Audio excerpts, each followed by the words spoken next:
Hey everyone, wanted to do a video on an article that I was reading over the weekend, and it was about the MJ ETF, which I am a shareholder of, and the dangers that you might not be able to purchase any more of these shares, this MJ ETF. So wanted to do a video breaking down the article, talking about it, and hear what people's thoughts are. So before we get into it, just want to do a breakdown of the MJ, which is, it's Alternative Harvest is its official name, ETF, and right now it's currently selling at $40.18.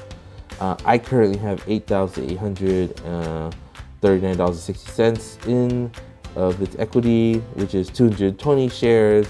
I originally put in $7,075 worth, up for the total return since I had invested into this ETF is 24.94%, which is a little over 1,700. I did notice that the portfolio diversity calculation here on the web platform is incorrect. On the mobile platform, it is more correct. It's listed as 32%, which is actually correct. I wish I had portfolio diversity of 17%, which would mean my portfolio would be a lot larger than it is now, but no, for some reason this number is like half, or a little more than half than what it should be. Anyway, so talking about the MJ ETF right now, as of Friday the 28th, it's September 28th, it's up 3.43%. For the past week, it's up 7.15%. Past month, great gains, 20.78%, and for the past year, fabulous gains, 30.85%. But again, as you can see in this year chart, a lot of ups, a lot of downs, very volatile stock. This is not a stock or ETF I would never recommend for a beginning investor. This is for someone that knows the industry a lot more than for beginning investors. All right, so let's get into the actual article. And this is what it was a Bloomberg article: buying marijuana ETF gets harder as custody shift spooks banks. So what does that mean, right? What's this spooking banks? What's this custody shift mean? So let's get into the article.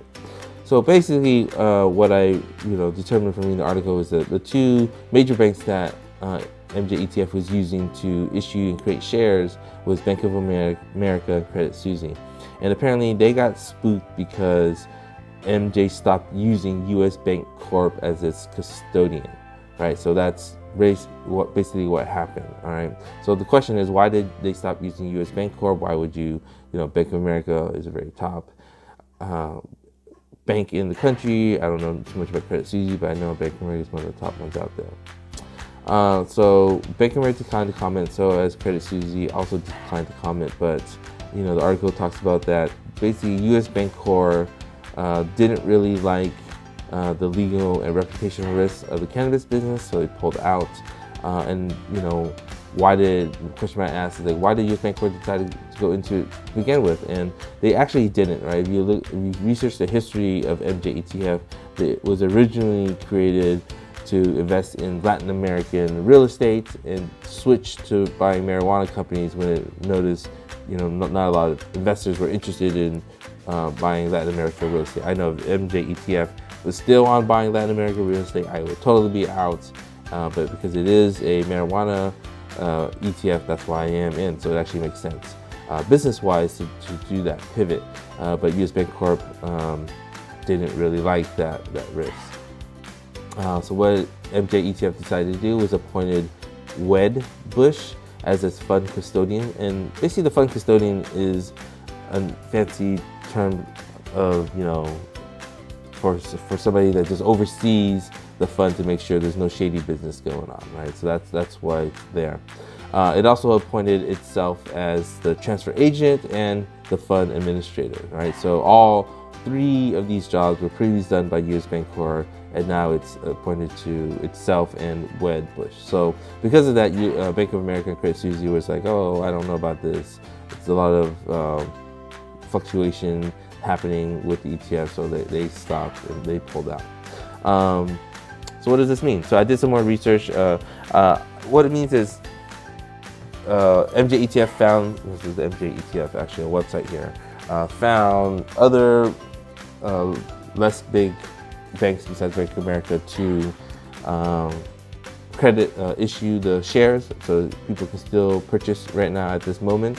And there's no real danger, right? You can still buy shares, trade shares, so nothing's in jeopardy at this moment. But there is, you know, it does give you some thought of like, oh, what could actually happen, right? So, and what could actually happen is like the SEC could like decide to shut it down. Like, you know, I remember reading over the summer, right, there was ideas of like a Bitcoin ETF being tried to put out there, and the SEC shut that down. And the SEC can decide to shut this down if it wanted to, because, you know, because mainly I think is that its top holdings are all Canadian companies. You can see here Tilray, Aurora Cannabis, Canopy Growth, Kronos Group, GW Pharmaceutical. These are all Canadian companies, obviously invested heavily in the cannabis industry up there.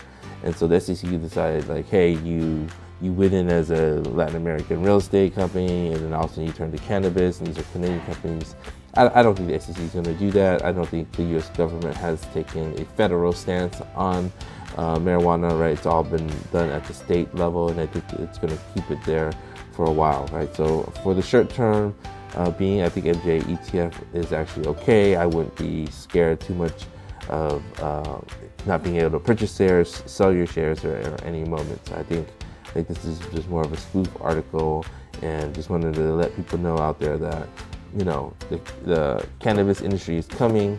It is a volatile sector because it's so new, but I believe in it long term, and I'm not going to be spooked out just like these banks were, you know, just by changing the custodian.